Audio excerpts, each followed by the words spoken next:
கடந்த ஜூலை 20ஆம் தேதி கரப்பான்பூச்சி ஜனதா கட்சியினர் நடத்திய போராட்டத்தில் ஊடுருவிய சமூக விரோதிகள் ஜந்தர் மந்தர் மற்றும் அதன் சுற்றுவட்டார பகுதிகளில் பாதுகாப்பு பணியில் இருந்த காவல்துறையினர் மற்றும் துணை ராணுவ படையினர் மீது கற்களை வீசி தாக்குதல் நடத்தினர்.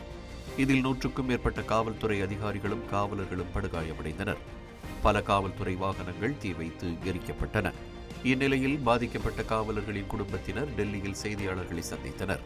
அப்போது பேசிய அவர்கள், போராட்டக்காரர்களின் தாக்குதலுக்கு ஆளாகி படுகாயமடைந்த தங்கள் அன்புக்குரியவர்கள் ஒரு திட்டமிட்ட ஒருதலைபட்சமான பிரச்சாரத்திற்கு பலியாகி இருப்பதாக கூறியுள்ளனர். மேலும் காவல்துறையில் பணியாற்றும் தங்கள் அன்புக்குரியவர்கள் தங்கள் கடமையைத்தான் செய்தார்கள் என்றும், அவர்களின் நேர்மையான கடமை உணர்வு வசைபாடப்படுவதையும் வன்முறையாளர்களாக சித்தரிக்கப்படுவதையும் ஒருபோதும் ஏற்றுக்கொள்ள முடியாது என்றும் சுட்டிக்காட்டியுள்ளனர். ஒரு சீருடைக்கு பின்னால் வெறும் ஒரு காவலர் மட்டும் இல்லை என்றும், அவருக்கு பின்னால் அவரது தாய், தந்தை, மனைவி, ஜென்சி குழந்தைகள் உட்பட ஒட்டுமொத்த குடும்பமும் அவர் பாதுகாப்பாக வீடு திரும்புவதற்காக நள்ளிரவு வரை காத்திருக்கிறது என்றும் ஒரு இளம்பெண் உருக்கமாக கூறியுள்ளார்.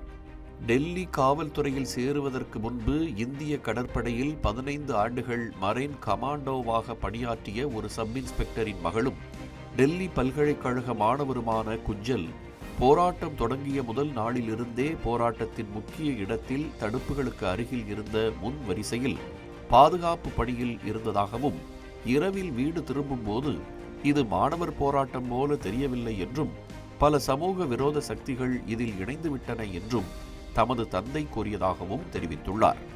கடந்த 25ஆம் தேதி ஜந்தர் மந்தரில் மேடைக்கு அருகில் ஒரு கும்பலால் தமது தந்தை இழுத்துச் செல்லப்பட்டு கிட்டத்தட்ட அடித்து கொல்லப்படும் நிலைக்கு தள்ளப்பட்டதாகவும், மருத்துவமனையில் சுமார் 4 மணி நேரம் சுயநினைவின்றி இருந்ததாகவும், அன்று இரவு 10 மணியளவில் தந்தையின் சக ஊழியர்கள் அவரை வீட்டிற்கு அழைத்து வந்ததாகவும், தந்தையின் சீருடை முழுவதும் இரத்தத்தால் சிவந்திருந்ததாகவும் குஞ்சல் கூறியிருக்கிறார்.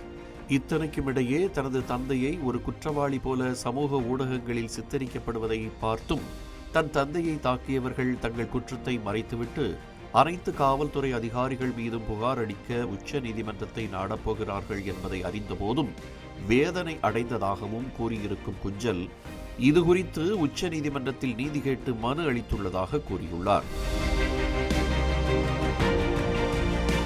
டெல்லி காவல்துறையில் 33 ஆண்டுகளுக்கு முன் பணியில் சேர்ந்த உதவி ஆய்வாளர் ஒருவரின் மனைவி சீமா, தனது கணவர் கடந்த ஜூலை 20ஆம் தேதி இரவு தாமதமாக படுகாயங்களுடன் வீடு திரும்பிய அந்த தருணம் தமக்கும் தனது 2 வயது மகளுக்கும் மிகுந்த வேதனையையும் அதிர்ச்சியையும் அளித்ததாக அடக்க முடியாத அழுகையுடன் கூறியிருக்கிறார்.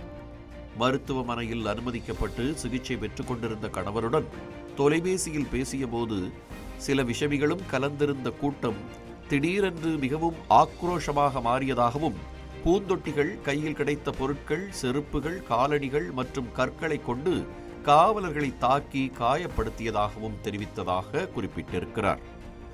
மேலும் அவர் வீடு திரும்பும் வரை தான் அனுபவித்த மனவேதனை மிகவும் கொடுமையானது என்றும், பணிக்காக தன் கணவருக்கு வழங்கப்பட்டிருந்த தலைக்கவசம் முற்றிலும் உடைந்து சிதறி இருந்தது என்றும், தலைக்கவசம் உடைந்த பிறகு ஒரு கல் தன் கணவர் தலையில் பட்டிருந்தால் இன்று உயிருடன் இருந்திருக்க மாட்டார் என்றும், அதை நினைத்து பார்க்கும்போது, அவர் அதை விவரிப்பதை கேட்கும் போதும் தனக்கும் தன் குடும்பத்திற்கும் என்ன ஆகியிருக்கும் என்று நினைத்து இப்போதும் நடுங்குவதாக தெரிவித்துள்ளார். மாணவர் போராட்டம் கொடூரமான முறையில் ஒடுக்கப்பட்டதாகவும், மாணவர்கள் காவல்துறையினரால் தாக்கப்பட்டதாகவும் மட்டுமே ஒரு தரப்பு கருத்து பரப்பப்பட்டு வரும் நிலையில், அரசியல் தலைவர்கள் தங்கள் குரலுக்கு செவிசாய்க்க வேண்டும் என்றும், நாடாளுமன்றத்தில் அமர்ந்திருப்பவர்கள் காவலர்களின் குடும்பங்களை பற்றியும் சிந்திக்க வேண்டும் என்றும் சீமா கேட்டுக் கொண்டுள்ளார்.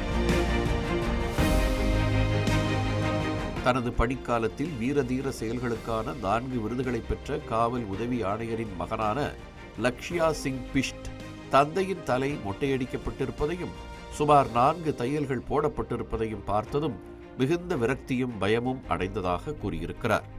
மேலும் தனது தந்தை வீட்டுக்கு வந்தபோது மாணவர் போராட்டத்தில் மாணவர்களுடன் குழப்பத்தை விளைவிப்பதற்காகவே ரவுடிகளும் வன்முறையாளர்களும் கலந்து கொண்டிருந்ததாக தன்னிடம் தெரிவித்ததாக குறிப்பிட்டுள்ளார்.